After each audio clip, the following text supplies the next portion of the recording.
मी आज माझे नेते आदरणीय अजितदादा, आदरणीय प्रफुल्लभाई, आदरणीय तटकरे साहेब, आदरणीय धनंजयजी मुंडे साहेब व विधिमंडळातील राष्ट्रवादी काँग्रेस पक्षाचे सर्व विधिमंडळातील सदस्य यांचे मी मनापासून आभार व्यक्त करतो, त्यांना धन्यवाद देतो की त्यांनी माझ्यासारख्या एक तरुण कार्यकर्त्याला विधान परिषदेमध्ये काम करण्याची त्या ठिकाणी संधी प्राप्त करून दिलेली आहे।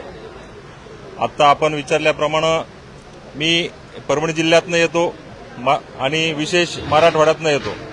आज महाराष्ट्र हे कार्यक्षेत्र जरी असलं तरीही मराठवाड्यासाठी आणि परभणी जिल्ह्यासाठी त्या ठिकाणी जे काही आमचे प्रलंबित प्रश्न आहेत, जे काही आमचे विषय प्रलंबित आहेत, या सर्व प्रश्नासाठी मी विधान परिषदेमध्ये त्या ठिकाणी काम करणार आहे।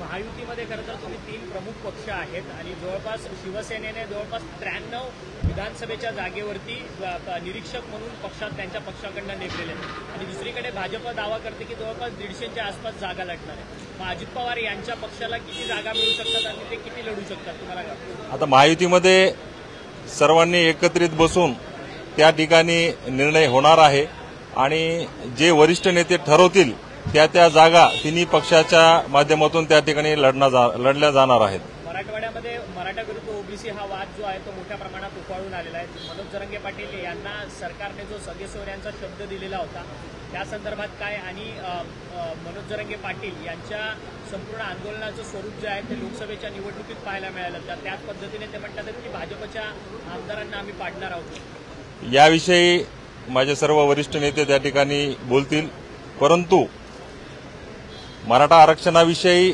आणि सगळे सोयऱ्यांच्या विषयी निश्चित महाराष्ट्र सरकार या ठिकाणी सकारात्मक आहे आणि त्या ठिकाणी त्याचं काम सुद्धा चालू आहे। आपल्याला काही काळामध्ये त्या ठिकाणी सर्व आपल्याला पाहायला मिळेल। बाबाजानी दुराणी जे कालपर्यंत तुमच्या पक्षात होते ते थेट शरद पवारांच्या गळाला लागलेले आहेत। अशी कोणती परिस्थिती उद्भवली की ते तुमच्या पक्षाला सोडून थेट शरद पवारांच्या तुतारी गटामध्ये त्यांनी पक्षप्रवेश केला?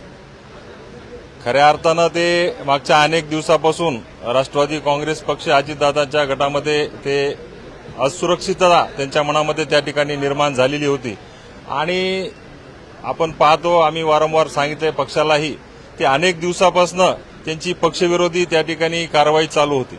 ज्यावेळेस राष्ट्रवादीमध्ये 2 गट निर्माण झाले, सुरुवातीला 1 महिनाभर त्यांनी पवार साहेबांकडे राहण्याचा निर्णय घेतला आणि अचानकपणे नंतर त्यांनी अजितदादांकडे येण्याचा त्या ठिकाणी निर्णय घेतला आणि असुरक्षितता त्यांच्या मनामध्ये असल्या कारणानं आणि त्यांच्या मनामध्ये कुठेतरी परभणी जिल्ह्यामध्ये माझ्यासारख्या एका तरुण कार्यकर्त्याला दादांनी संधी दिलेली आहे, विधान परिषदेची संधी त्या ठिकाणी दिलेली आहे, त्यामुळे त्यांच्या मनामध्ये कुठेतरी असुरक्षितता होती, म्हणून त्यांनी तो निर्णय घेतला असावा त्या ठिकाणी। सातत्याने अजित पवार यांच्या पक्षातले एक शिलेदार जे आहेत ते पक्षाला सोडून जातात आहेत। जयंत पाटील असतील, शरद पवार असतील, हे दोन्ही नेते तुमच्या पक्षातील अनेक नेत्यांच्या आमदारांच्या संपर्कात आहेत आणि ते आमदार नेते शरद पवार यांच्या पक्षामध्ये जाऊन सामील होतात आहेत। अशा पद्धतीची गळती जी आहे ती पक्षाला लागणारी अशी कुठलीही गळती वगैरे लागलेली नाहीये। याचं उत्तम उदाहरण तुम्हाला 12 जुलैच्या विधान परिषदेच्या निवडणुकीमध्ये त्या ठिकाणी पाहायला मिळालेलं आहे। दादांनी उभं केलेल्या दोन्ही उमेदवार अत्यंत चांगल्या मतानं त्या ठिकाणी आम्ही निवडून आलेलो आहेत। अशी कुठलीही गळती वगैरे नाहीये।